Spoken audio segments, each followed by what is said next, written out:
I'm honored to join this important conversation on the defense of our Constitution, the single most sacred covenant between the state and its citizens.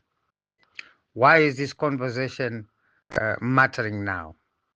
We meet at a moment when the rule of law in Zimbabwe faces its greatest test since 2013. The ruling party has now made official its intention to extend the president's term to 2030.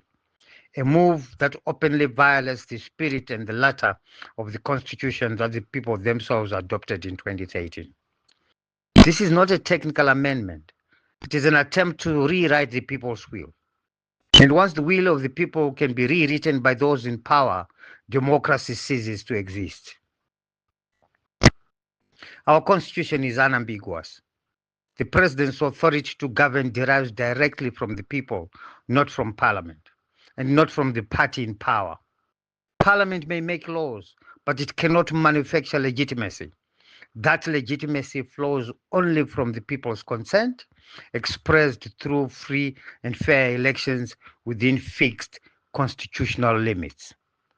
Any extension of presidential terms without a referendum is therefore unconstitutional and illegitimate. The so-called 2030 agenda is being sold as continuity to finish projects or compensate for lost COVID years. But in truth, it is continuity of something else. It is continuity of unaccountability, continuity of corruption, continuity of power without consent. The Constitution sets limits precisely to prevent that.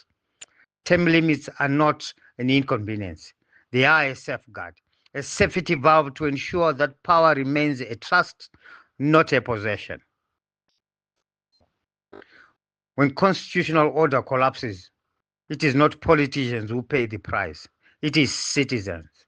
When the state loses credibility, investors retreat, jobs disappear, and poverty deepens. Rule of law is not an abstract idea. It is the foundation of every school built, every hospital equipped, and every job created. And when 3 billion can vanish into private hands, as recent leaks allege, while power is being extended instead of accountability enforced, it becomes clear that corruption is no longer a crime. It has become a system. That is why I've called for a full forensic audit of all public contracts tied to those allegations before anyone speaks of new political terms. Let us first account for the billions already stolen from the people's future. What is the pathway forward? Should it be renewal or a regression? Defending the Constitution is not a rebellion, it is responsibility. Our generation must now choose. Will we be remembered as the citizens who allowed the Constitution to be torn apart, or those who stood up peacefully, lawfully, but firmly to defend it? Across Africa, citizens are rediscovering their power. Senegal said no to term extensions. Zambia, Malawi, Mauritius renewed leadership peacefully through the ballot. So did Botswana. Zimbabwe can do the same. We must move from fear to faith. Faith in institutions, faith in citizens, and faith in the rule of law.